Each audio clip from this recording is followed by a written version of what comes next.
अरे अब कुछ मत पूछ विमला, लाख जतन करने के बाद भी महीने के आखिर तक हाथों में चमन्नी भी नहीं बच पाती। कभी अपने लिए कोई छोटी सी भी चीज लेनी हो तो 10 बार सोचना पड़ता है। तू सही कहती है, आमदनी तो बढ़ती नहीं, लेकिन दूसरी तरफ महंगाई दिन ब दिन बढ़ती ही जा रही है। राशन वाले का बिल, दूध वाले का उधार। अरे तुम औरतें बस इसी तरह जिंदगी भर रोती रहोगी। खुद के पैरों पे खड़े होने की सोचो, तब तुम्हें पैसों के लिए किसी का मुंह नहीं देखना पड़ेगा। अरे तू इतनी बड़ी बड़ी बातें कर रही है, तू ही बता दे हम क्या करें। हम औरतें चाहे तो कोई छोटा मोटा व्यापार कर सकती हैं, जैसे कि साड़ी बेचने का। सुधा की बातें सुन सब औरतें हंस पड़ती हैं। ना भाई ना, मेरे पति को ये सब पसंद नहीं है, वो तो मुझे मार डालेंगे। दूसरी औरतें भी विमला की बात से सहमति जताती है और साड़ी का व्यापार करने से मना कर देती हैं। अगले दिन सुधा अपनी सास से ये बात कहती है। बस अब यही काम रह गया था, सारा दिन यही सब सोचती रहती हो। अरे बढ़िया आई साड़ी बेचने वाली। तभी वहां सुधा का पति विवेक आता है। अपनी माँ की बात काटते हुए कहता है, अरे माँ, सुधा ठीक ही तो कह रही है। अगर ये साड़ियों का व्यापार करना चाहती है तो इसमें क्या गलत है। मुझे तो सुधा की बात पसंद आई। अरे मजाक है क्या व्यापार करना?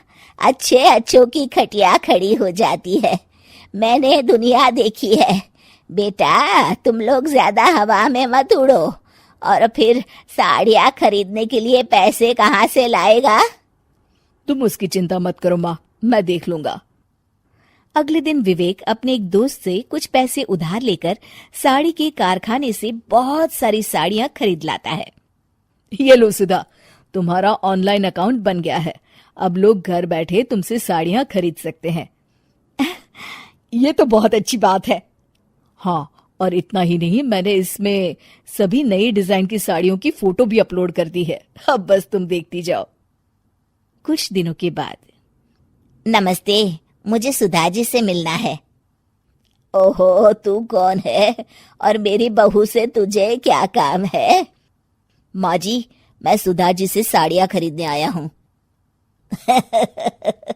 अरे बड़ा बेवकूफ है तू, इतना बड़ा मीना बाजार छोड़कर यहाँ साड़ी खरीदने आया है। तेरा ऊपर का कोई पेच ढीला है क्या? अरे माँ जी, आप नहीं जानती, आजकल ऑनलाइन का जमाना है, समय और पैसे दोनों की बचत होती है। तभी वहां सुधा आ जाती है। सुधा बिरजू को साड़ियां दिखाती है।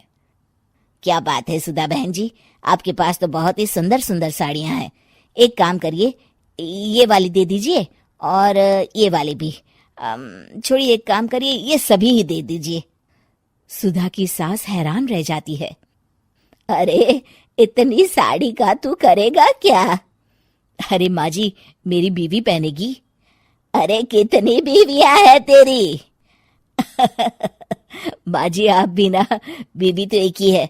पहले तो मैं 2-4 साड़ियां लेने आया था, लेकिन अब पूरी 20 साड़ियां ले जा रहा हूँ। ये लीजिए सुधा बहन जी, आपके पैसे। चलता हूँ। धीरे धीरे सुधा के द्वारा घर में खोली गई छोटी सी दुकान चल पड़ती है और देखते ही देखते सुधा के घर ग्राहकों की लाइन लग जाती है। पैसों की आमदनी देख सुधा की सास की आंखें फटी की फटी रह जाती है। जा बहू, अब तू थोड़ा आराम कर ले, इन लोगों को मैं साड़ियाँ दिखा देती हूँ। माँ जी आप? अरे हाँ हाँ, अब जा भी। इस तरह सुधा की सास भी उसके कारोबार में हाथ बटाने लगती है। देखो सुधा, तुम्हारा व्यापार तो चल पड़ा। पिछले कुछ महीनों में इतनी कमाई हुई है कि तुम्हें यकीन नहीं होगा। सच? हाँ, और तुम्हें पता है माँ, दोस्त से लिया हुआ उधार भी चुकता करके अच्छे खासे पैसों की बचत भी हो गई है। सुधा की सास अपनी बहू और बेटी की कामयाबी पर बड़ा खुश होती है। बहू की तरक्की देख के मैं बहुत खुश हूँ बेटा। तूने साबित कर दिया कि अगर पति का सपोर्ट मिले तो पत्नी कुछ भी कर सकती है। जी माँ जी, आपने बिल्कुल सही कहा।